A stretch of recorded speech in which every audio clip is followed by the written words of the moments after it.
Good morning, I'm Dave Redbond, and it's my pleasure and privilege to bring the thought for the day for the Estuary Church Group. I have entitled my talk Aroma Awareness. We are surrounded by a host of different smells, some of which are pleasant and others less so. When I go around my garden, there is the scent of honeysuckle filling the air.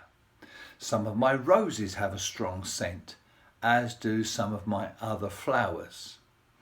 And when we get up in the morning, I'm sure that many of us will apply either perfume or aftershave, or we will use shower gel, all which carries its own scent and which we assume will be attractive. In contrast, the other day I was preparing some fishing bait, and that involved cooking it. Maureen had been out for a walk and she came back in, and her first words were, "You are stinking the house out." She was definitely not attracted by the smell. Indeed, she wanted to get out the house as quickly as possible. As we look at the Bible, we see there is a verse that we find in 2 Corinthians chapter 2 verse 15, which reads, "For we are like a sweet smelling incense offered by Christ to God, which spreads among those who are being saved and those who are being lost." Let's consider for a moment what an aroma does.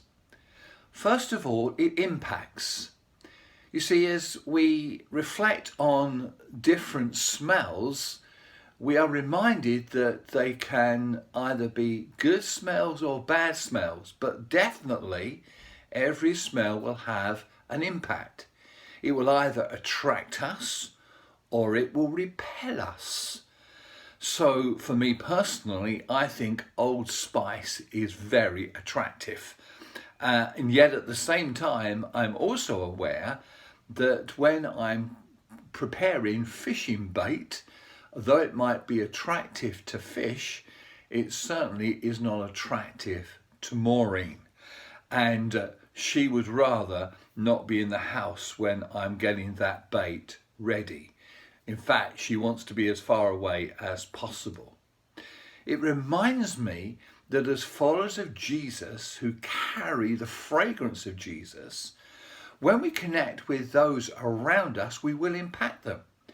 And we can either impact them in such a way that it attracts them to the Christian faith and becoming a follower of Jesus, or it will repel them from the Christian faith and being a follower of Jesus. The second thing, as I think about smells or aromas, is that it influences us. You see, in the days when we used to meet together in church before we met online, on a Sunday we would have roast dinner. And what Maureen would do is she would prepare the meal, put it in the oven, and then set a timer. We would then arrive home from church and discover a meal that was ready for us. However, as we arrive home from church, the first thing that we are aware of, and it influences us, is that as we open the front door, that smell of roast dinner immediately touches and influences us, and we begin to feel hungry and ready for our dinner. There has been the odd occasion when we've come home and Maureen has forgot to set the timer, and when that has happened, we've opened the front door and there's been a real sense of disappointment and a feeling of being let down because of the fact that we realised that there was no roast dinner waiting for us. So it reminds me that as followers of Jesus, we will influence people, and we can either help them to have a hunger after experiencing Jesus working in their lives and want to become part of a Christian community, or alternatively, we can leave them feeling disappointed and empty because they feel they have been let down by the followers of Jesus and his church. And then thirdly, as I think about aroma or smells, we can identify things by its smell. If I was to come near you and I had put on my Old Spice, those of you certainly of a certain age would immediately recognize it. See, we can identify different things by their scent. I'm sure, for instance, we would all recognize the smell of marmalade or mayonnaise or bacon cooking. And I can definitely tell you that I would recognize the smell of chocolate. If we are carrying the aroma of Jesus, then do our words and actions confirm that we are followers of Jesus?